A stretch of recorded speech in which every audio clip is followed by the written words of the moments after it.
Bien, muy buenos días. Vamos a iniciar, ¿verdad? Vamos a ir incorporando a los que vayan solicitándolo, pero por cuestión del tiempo y la puntualidad, pues vamos a empezar ya. Estamos hablando sobre la ley reguladora, si poniendo un poco de antecedentes, porque esto fue hace unos 15 días.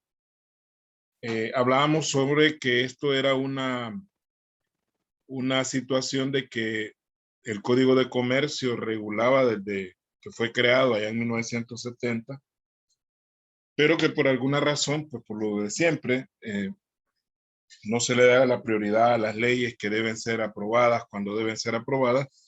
20 años después se aprueba la ley, más bien 30 años después se aprueba la ley reguladora y hablamos un poco los antecedentes, que es la definición de contaduría pública y algunos otros aspectos generales. Y nos habíamos quedado precisamente en este punto donde establecía los requisitos tanto para ejercer la contaduría, que hay que entenderla que en este punto no es contaduría pública como profesión, sino que es el hecho de llevarle la contabilidad a un comerciante. Así debemos entender bajo el contexto de la ley el término contaduría, así simplemente dicho, sin la palabra pública, ¿no? Solo contaduría, entendida como que usted tenga la, la autorización legal para poder llevar la contabilidad, ya sea de una sociedad o de un comerciante individual, de una asociación, de una organización no gubernamental, en fin, de cualquier entidad que lo requiera. Anteriormente no había una regulación legal al respecto, es decir, que los que llevábamos contabilidades así de manera libre de alguna empresa o de algún comerciante, no requeríamos necesariamente tener una autorización legal para hacerlo. Con el simple hecho de ser, como decía el Código de Comercio, ser bachilleres en comercio, ya cualquiera pues tenía la autorización legal automática, si lo podemos decir de esa manera, para poder llevarle la contabilidad a una determinada persona o a una determinada empresa. Pero a raíz de que había que normalizar esta situación, se incluyó en las reformas del 2017 ya dejar establecido legalmente que también para llevar la contabilidad de un negocio se requiere autorización. Entonces, ¿quiénes son los que pueden ejercer esta función? Bueno, los que tengan título de contaduría, licenciado en contaduría pública, en caso de los contadores públicos académicos, que somos en caso los que tenemos ese título y que usted en algún momento lo va a tener. Obviamente, si somos licenciados en contaduría, pues mínimo podemos llevar contabilidad, ¿no? Es parte de nuestras atribuciones o de nuestras funciones. También los que hubieran obtenido en universidades extranjeras algún título similar. Claro, estas personas, tal como lo establece este mismo numeral, tienen que someterse a un proceso que se le llama incorporación, que tienen que ir al Ministerio de Educación, presentar toda la documentación, no solamente el título que obtuvieron en otro país, sino todos los atestados que le llamamos, que son las constancias de notas, etcétera, certificaciones de notas más bien, y será el Ministerio de Educación el que le va a otorgar un permiso especial para poder ejercer esta función dentro del país. También vamos a ir un poco rápido por cuestiones de tiempo. Las personas jurídicas conforme a las disposiciones de esta ley, es decir, sociedades que se dediquen a este campo, también pueden ejercerla siempre y cuando cumplan con los requisitos que la misma ley les establece. ¿Verdad? O sea, los despachos contables pueden ejercer esta función siempre y cuando cumplan con los requisitos que la misma ley les establece, que no los vamos a ver hoy porque por cuestión de tiempo, pero que usted puede revisar la ley y verificar cuáles son esos requisitos para las personas jurídicas. Y aquí en el punto 4 dice que también pueden ejercer la contaduría los que tuvieran título de contador, tenedor de libros, bachiller en comercio y administración, bachiller en comercio y administración, opción contaduría o vocacional en contaduría reconocido por el Estado. Ahí abarca una serie de personas, tanto de las que se graduaron en los años 70, cuando existía la carrera de tenedor de libros, por ejemplo, o simplemente contador, hasta los que se han graduado posteriormente a la reforma educativa que creó los bachilleratos diversificados, pues que se le dio el nombre de bachillerato en comercio y administración, y hoy últimamente pues se le llama bachillerato técnico vocacional también en el área de contaduría. Entonces, también un bachiller puede ejercer la contaduría, es decir, llevar contabilidad, pero para eso deberá someterse a un proceso de autorización del Ministerio de Educación. O sea, no es así nomás. El Ministerio de Educación le va a dar una autorización especial para poder ejercer. Ahora, la auditoría, que ya es otro pisto, ¿verdad? Ya estamos hablando de que la auditoría ya implica pues hacer una revisión de los estados financieros y también de verificar el cumplimiento que tengan las personas sobre las diferentes obligaciones que el Código de Comercio y demás leyes relacionadas les establecen. Entonces, eso es auditoría. La auditoría no debemos entenderla solo en el contexto de los estados financieros. Esa es una parte de la auditoría, pero la auditoría va más allá. O sea, la auditoría es un campo bastante amplio. De hecho, en los últimos tiempos se ha diversificado tanto la auditoría que, por ejemplo, hablamos de términos como de auditoría ambiental, que es algo que aparentemente no tiene nada que ver con cifras monetarias, pero que sin embargo es un proceso de verificación, ¿verdad? No nos vamos a poner ahora a discutir qué es realmente auditoría, porque el término es un término que viene del inglés. Si nosotros traducimos la palabra auditoría o auditor en el estricto significado al español, pues significa interventor o interventoría, que es un proceso de intervención. Pero ya en el campo propiamente práctico, pues difiere un poquito la interventoría de lo que es la auditoría. Es decir, hay un problema semántico, de problema gramatical, que no nos vamos a poner a discutir, pero que en realidad lo que importa es entender qué es lo que un auditor realmente hace, entendiendo la auditoría como algo muy amplio, ¿verdad? Abarca una gran cantidad de cosas. Pero ¿quiénes pueden ejercer la auditoría en nuestro país? Obviamente los que tengan título de contador público. ¿Verdad? En caso se les llama contadores públicos académicos, ¿verdad? En mi caso yo soy contador público académico porque obtuve un título de licenciado en contaduría pública. Pero en el punto 2 usted puede ver que dice los que tuvieran la calidad de contadores públicos certificados. Entonces, ¿quiénes son los contadores públicos certificados? Un poco de historia. Cuando surgió el Código de Comercio, allá por los años 70, se creó la obligación de la auditoría. El problema es que la carrera de contaduría pública recién se había creado en los años 50.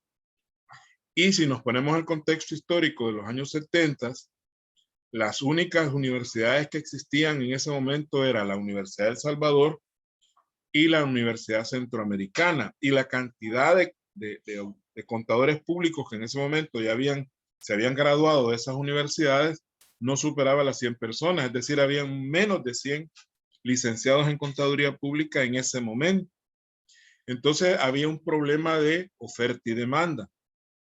¿Cómo podían hacer todas las empresas para poder contratar un auditor si no habían tantos licenciados en contaduría pública? Entonces, para darle una solución al problema, el Estado autorizó para que ciertas personas sin ser licenciados en contaduría pública pudiesen ejercer la auditoría. Pero para eso debían someterse a un examen, es decir, se les hizo un examen y si pasaban el examen, pues se les daba la calificación o la certificación, pero se llamaron contadores públicos certificados. ¿Qué personas optaron a este tipo de examen? Bueno, profesores en comercio, que habían bastantes personas que daban clases de contabilidad en los colegios y en los institutos públicos y privados. También tenedores de libros, que ya habían tenedores de libros, que era la carrera que existía antes. Contadores, así que habían obtenido su título simplemente de contador. Todos ellos se sometieron a esas pruebas. Bueno, el que quisiera hacerlo, y obtuvieron su certificación y obviamente su número de autorización como contadores públicos certificados. Con el tiempo, la cantidad de licenciados en contaduría empezó a crecer y la figura de contador público certificado prácticamente desaparece. Desaparece, pero todo aquel que había obtenido este título de CPC seguía manteniendo la calidad. Es decir, que no es que porque ya no iban a haber CPC nuevos, los CPC que ya habían sido autorizados siempre iban a tener esa calidad hasta que se murieran, ¿no? De hecho, creo que ahorita todavía habrá algún poquito de colegas que sean CPC. Ya estamos hablando de personas de la tercera edad que están en esa calidad. Porque a partir de cierto momento ya no se siguió autorizando más CPC, pero repito, los que ya estaban autorizados previamente, esos seguían vitaliciamente, es decir, hasta que se murieran con esa calidad. Y es más, hubo algunos de estos CPC que fueron a las universidades, estudiaron la carrera de contaduría y por lo tanto ostentaban o ostentan, si todavía están vivos, las dos calidades, ¿verdad? Son CPC y al mismo tiempo son CPA. Son contadores públicos certificados porque obtuvieron su certificación en aquel momento y también son contadores públicos académicos porque lograron obtener su título de licenciado. Entonces, eso para poner un poco en el contexto y que entendamos esta situación por si acaso alguna vez usted se encuentra con alguna persona que le diga que es CPC y que está autorizado para ejercer la auditoría. También los que hubieran obtenido universidades extranjeras, ya explicamos ese proceso, y que hayan hecho el proceso de incorporación ante el Ministerio de Educación y las personas jurídicas conforme a lo que la misma ley establece. Si usted observa, tanto para la contaduría como para la auditoría, se parecen las personas que pueden ejercer, pero hay una situación que hace diferente las dos cosas. Es que para contaduría se puede autorizar a bachilleres o a tenedores de libros, pero para ejercer la auditoría, si usted observa, no aparece esa figura. Por lo tanto, un bachiller no puede ejercer, obviamente, la auditoría, no tiene esa calidad. Tendrá, entonces, en todo caso, un bachiller que estudiar, así como usted está haciendo, la carrera, obtener su título, luego hacer el proceso ante el Consejo de Vigilancia, porque tampoco es que solo porque usted tiene el título ya tiene el derecho de ejercer la auditoría, tiene que hacer un proceso de autorización ante el Consejo. Ahí le van a pedir una serie de requisitos, ciertos años de experiencia, ya sea en auditoría o en contabilidad. Se va a someter obviamente a unas pruebas y al final pues será el Consejo el que va a decidir si le otorga o no le otorga esa calidad y le va a dar un numerito con el cual usted va a poder ya ejercer esta función, ¿verdad? Entonces, eso es para que usted pueda tener claro. Claro, la misma ley establece esos requisitos de los cuales no vamos a hablar por cuestión de tiempo.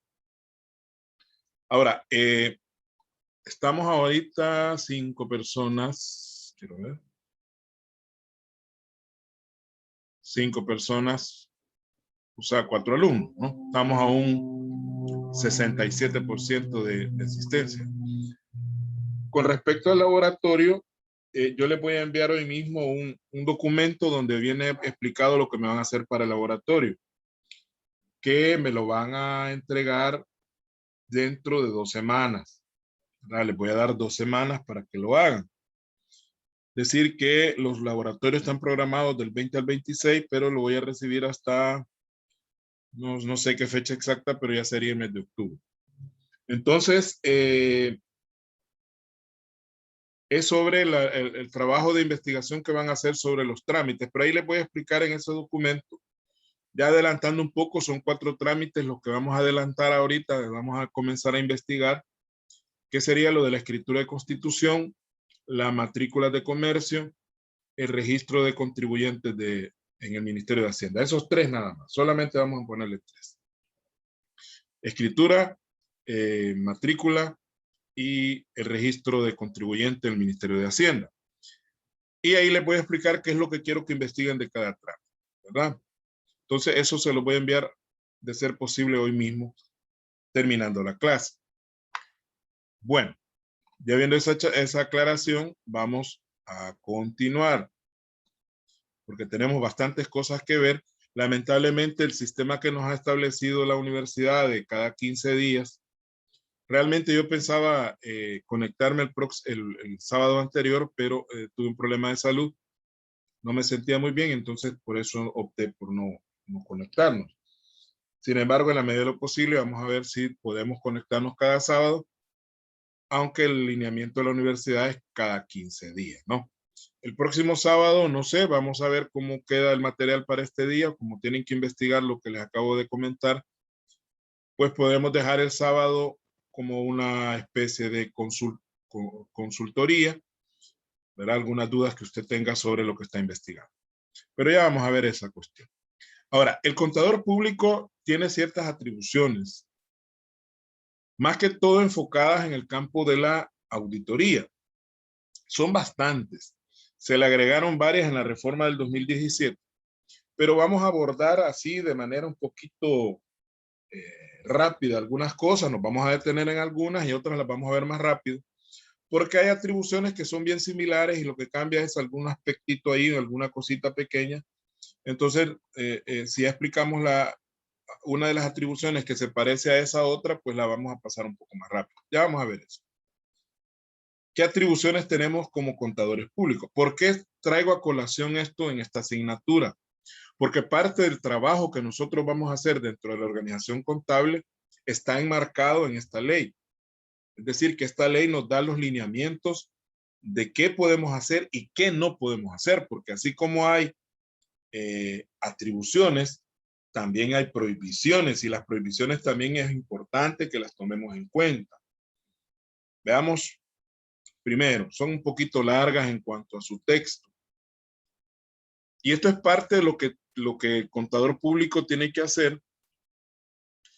Y dice autorizar las descripciones de los sistemas contables, los catálogos de cuentas y manuales de instrucciones que deben llevar los comerciantes, a los que la ley exige llevar contabilidad y quienes deseen un sistema contable. Esta autorización procederá en todos aquellos casos en que leyes especiales no establezcan que determinados entes fiscalizadores gubernamentales autoricen los sistemas contables de sus respectivos entes fiscalizados. Bueno, vamos por partes. Una de las atribuciones que nosotros tenemos y que tiene relación directa con la asignatura es precisamente autorizar los sistemas contables. ¿Qué incluye? Ahí dice los sistemas contables, los catálogos y los manuales como si fueran tres cosas diferentes. Quiero aclarar que dentro del concepto de sistema contable ya va incluido el catálogo y el manual de instrucciones. O sea, todo sistema contable lleva prácticamente tres partes. Una parte de generalidades, donde va la descripción del sistema, algunas características importantes de cómo va a funcionar el sistema, o si vamos a tener un sistema de acumulación, un sistema de efectivo, por ejemplo, qué tipo de metodología vamos a utilizar para evaluar los inventarios, si vamos a usar el método PEPS o vamos a usar el costo promedio, cómo vamos a aplicar las depreciaciones, en fin, aspectos generales de cómo vamos, las políticas contables, más que todo a eso se refiere en la parte de las generalidades. Incluso dentro de las generalidades basta el nombre de la persona que va a llevar la contabilidad y obviamente el nombre de la persona que está autorizando, en este caso el contador público que está autorizando el sistema. Y luego viene el catálogo, que ya es la codificación, que es parte de lo que usted también va a hacer en ese trabajo que va a investigar. Claro, vamos por partes. Al final debe usted tener un catálogo de cuentas y su respectivo manual de instrucciones, que es donde se explica cómo se va a usar cada cuenta, ¿no? Cuándo se va a cargar, cuándo se va a abonar y qué representa el saldo de la respectiva cuenta. Eso es el sistema. Hay que aclarar que lamentablemente, pues, quienes diseñan estas leyes a veces ni siquiera son contadores, en la mayoría de los casos no son contadores, y por eso a veces ellos confunden los términos, ¿no? Pero sistema contable hay que aclarar que es algo que comprende todo, ¿verdad? No es que el sistema es una cosa, el catálogo es otra cosa y el manual es otra cosa, sino que todo está dentro del mismo paquete. Generalmente, aparte de autorizar el sistema, nosotros debemos elaborarles el sistema. Prácticamente diseñamos el sistema. Y lamentablemente, y eso la mayoría de los contadores colegas, pues lo que hacemos es usar la famosa técnica del copy-pega, ¿verdad? O copy-paste, como decía la muchacha diputada. Solo agarramos un catálogo de otra empresa, lo fusilamos, medio lo modificamos en algunos puntos y racataca, ¿no? Lo metemos a un documento y decimos, ya este es el sistema contable que le estamos autorizando a un determinado empresario. Eso no debería de ser así, sino que el diseño del sistema debe estar basado en un conocimiento más o menos real de la empresa a la cual le vamos a diseñar el sistema. No podemos diseñar un sistema a control remoto, no podemos diseñar un sistema a distancia. Hay quienes diseñan sistemas contables sin ni siquiera haberse parado una vez dentro del negocio al cual están diseñando el sistema. Debemos preparar un instrumento de recaudación de información, no de dinero, recabar o recaudar información sobre la empresa, donde vayan aspectos que nos permitan dilucidar qué tipo de activos va a tener esta empresa, qué tipo de pasivos, cuáles serán sus probables ingresos, no cuáles en cuanto a cantidad, sino cuáles, qué tipo de ingresos va a tener, a qué se va a dedicar, qué vende. No es lo mismo vender pollos que prestar servicios jurídicos, por ejemplo. Son dos cosas muy diferentes. Entonces hace una especie de encuesta o de cuestionario donde se le pregunta a las personas que sepan, ¿verdad? Porque no todo el mundo lo va a saber, estos aspectos bien importantes. No es lo mismo diseñar un sistema contable para una fábrica que para un negocio que se dedica, por ejemplo, a la reparación de maquinaria. Son cosas bien diferentes y pues al menos debemos tomarnos el tiempo de poder recabar esa información de tal manera que el sistema sea lo más ad hoc, ¿verdad? Ad hoc quiere decir que quede justo a la medida de las necesidades de la empresa a la cual estamos diseñando el sistema. Claro, esto previa solicitud de parte del interesado. O sea, no podemos actuar a priori, sino que debemos esperar que el comerciante nos haga la solicitud. Y hay que aclarar que esta solicitud generalmente va notariada para que tenga la validez legal, ¿no? Eso usted lo va a investigar cuando le toque ver esta parte del trámite de legalización del sistema contable. Ahora, hace una excepción la ley, ¿verdad? Hay cierto tipo de empresas cuyos sistemas contables no se los legaliza a un contador público, porque son empresas que están directamente fiscalizadas por ciertas entidades del Estado. Ejemplo, los bancos. De acuerdo con la ley de bancos, me pregunta Sergio sobre el enlace. Es el mismo enlace. Si alguien nos puede ayudar de compartir el enlace, porque a veces se pierde en todo el chat que tenemos. Se pierde. Pero hay que buscarlo. Es el mismo enlace que tenemos para todas las clases. El mismo que les di al principio. Aquí lo voy a compartir yo. Ese mismo enlace es el que vamos a utilizar. Bien, volviendo a la explicación. Los bancos están regulados, obviamente, por la ley de bancos. Así se llama, ley de bancos. Y la ley de bancos establece que los sistemas contables de los bancos son autorizados por la superintendencia del sistema financiero. Entonces ahí esa excepción que está hablando acá se refiere precisamente a ese tipo de empresas. Los bancos, las compañías de seguros, instituciones gubernamentales, las cuales tienen ya establecido quién les va a autorizar su sistema. En este caso no lo va a hacer el contador público, sino lo va a hacer esa entidad que puede ser la Superintendencia del Sistema Financiero o el Ministerio de Hacienda u otro tipo de entidad gubernamental dependiendo del tipo de institución que estemos creando. De ahí en general los demás pues se van a basar en la autorización de un contador público. Otro que tiene que ver mucho con lo que vamos a ver acá en la materia es legalizar los registros ahí hice los requisitos. Fíjense que ahí hay un problema bienvenido Sergio, ahí va a disculpar. El mismo enlace les va a servir siempre. Ahí dice legalizar los requisitos y la verdad que ahí quiere decir los registros. Ahí hubo un problema de redacción. Ahora, yo bien pude haberle puesto registro en vez de requisitos, pero como yo estoy tomando aquí textualmente lo que la ley dice, hay que tener cuidado. Si la ley dice así, aunque esté equivocado, hay que ponerlo tal como la ley dice. No tenemos derecho de cambiarle ni una letra, ni una coma a la ley, por muy equivocada que esté. La única entidad que puede hacer esto es la Asamblea Legislativa. A través de una modificación de la ley, puede corregir ese error. O a veces cuando el error no es de una palabra, sino de un contexto, lo que la Asamblea hace es una interpretación auténtica de la ley. Porque todos interpretamos las leyes, por más que digamos que no. Dentro del campo jurídico, que yo no soy abogado, pero claro, no soy abogado, pero sí soy un poco abogado a la fuerza. Y lo que mi experiencia me ha permitido conocer, la mejor manera de interpretar las leyes es la literalidad, dice. La literalidad quiere decir que las leyes se deben entender en su contenido textual, así como dice ahí. No hay que andarle buscando más patas al gato, como dicen, ahí. Así como la Constitución es bien clara, ¿verdad? Cuando dice que no debe haber reelección presidencial. Sin embargo, ahí le están buscando más patas al gato para ver, no tanto que el zapato calce, ¿verdad? Con el pie, sino que el pie al zapato. Bueno, ahí ya me confundí yo.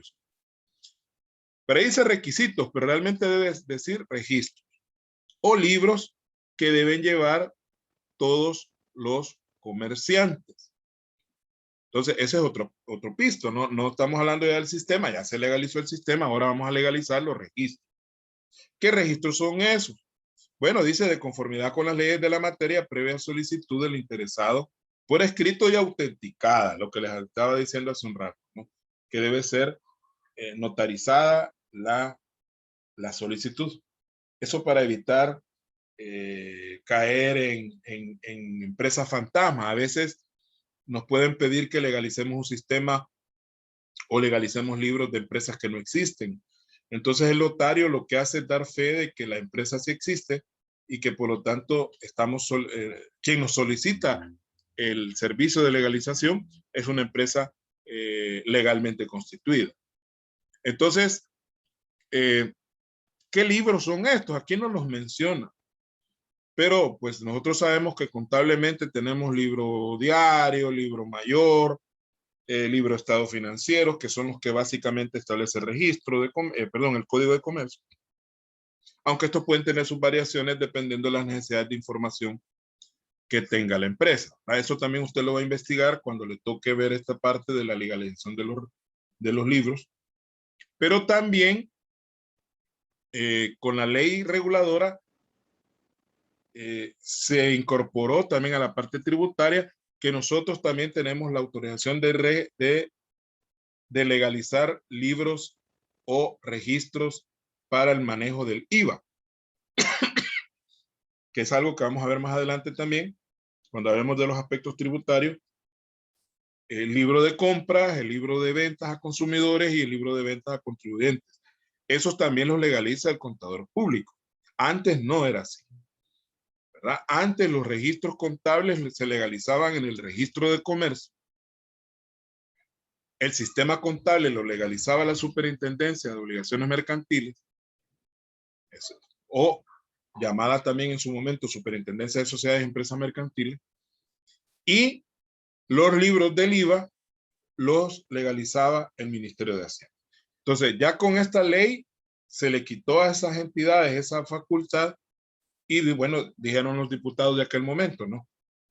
¿Quién es el mejor capacitado para legalizar cuestiones contables, libros, registros de cualquier naturaleza?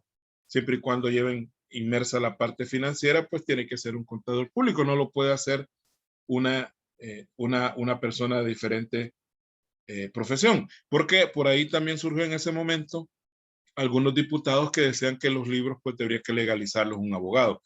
Y ahí se llegó a la conclusión de que no, porque un abogado no tiene las competencias contables y financieras para entender estas cosas. Y muestra de ello es la forma en que estos artículos han sido redactados.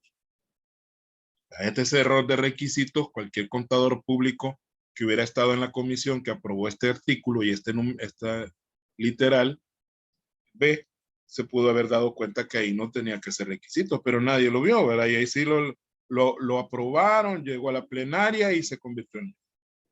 Llegó al presidente de la República y el presidente lo sancionó. Así tal cual iba. Dictaminar sobre el cumplimiento de las obligaciones profesionales que deben observar los comerciantes de conformidad a las leyes pertinentes. El Código de Comercio establece cuáles son esas obligaciones profesionales, entre las cuales está la matrícula de comercio y aquello que investigaron ustedes en el primer laboratorio, que es sobre la parte de contabilidad. Entonces, el auditor no solamente va a ir a ver estados financieros, sino va a dictaminar sobre si se están o no se están cumpliendo las obligaciones profesionales que establece el Código de Comercio, y no solamente el código, sino todas las demás leyes pertinentes, porque también hay obligaciones tributarias y de otra naturaleza, aunque eso ya implica entrar a otro campo, como es la auditoría fiscal, y para la auditoría fiscal, pues el Código Tributario ya da o especifica otros requisitos adicionales para poder ejercer ese tipo de auditoría. Y hay que aclarar que no cualquier comerciante ni cualquier sociedad está obligada a dictaminarse fiscalmente, sino que hay ciertos límites de activos y de ventas, poquito arriba, para que una entidad o una empresa tenga la obligación de dictaminarse fiscalmente. Pero como esta es una obligación un poco genérica, entonces estamos hablando en principio de las obligaciones que establece el Código de Comercio.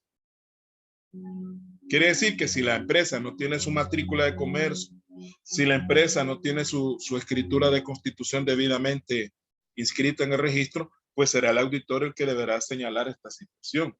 De hecho, si no hay escritura, la sociedad no es una sociedad legalmente constituida, es una sociedad irregular o, como se conoce, una sociedad de hecho.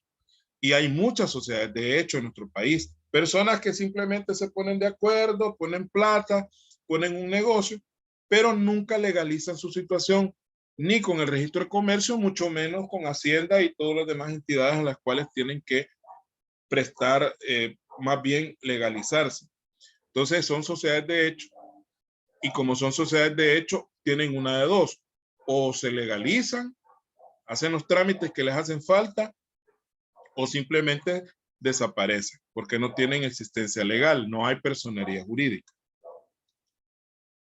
Vamos un poco más rápido. Dictaminar e informar sobre entidades naturales jurídicas y de cualquier naturaleza económica o sin fines de lucro, con base a normas internacionales de contabilidad y auditoría basadas, bueno, ahí repite, no, lo mismo.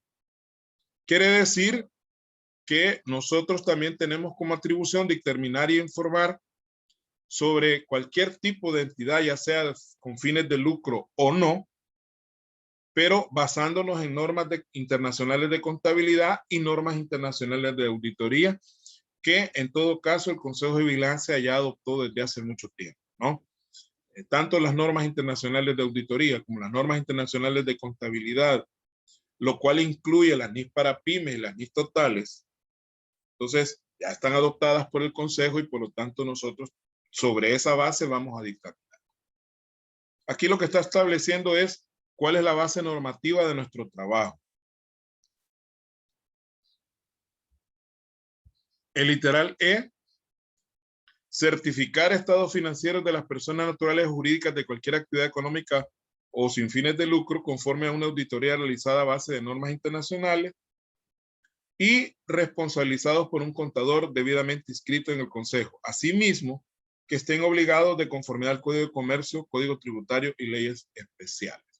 Es decir, certificar los estados financieros de cualquier entidad, y para hacer esta certificación debemos hacerlo también con base en las normas internacionales de auditoría y que haya un contador público debidamente inscrito en el Consejo, que es el que va a sustentar esa certificación. Eso no lo va a firmar cualquier persona.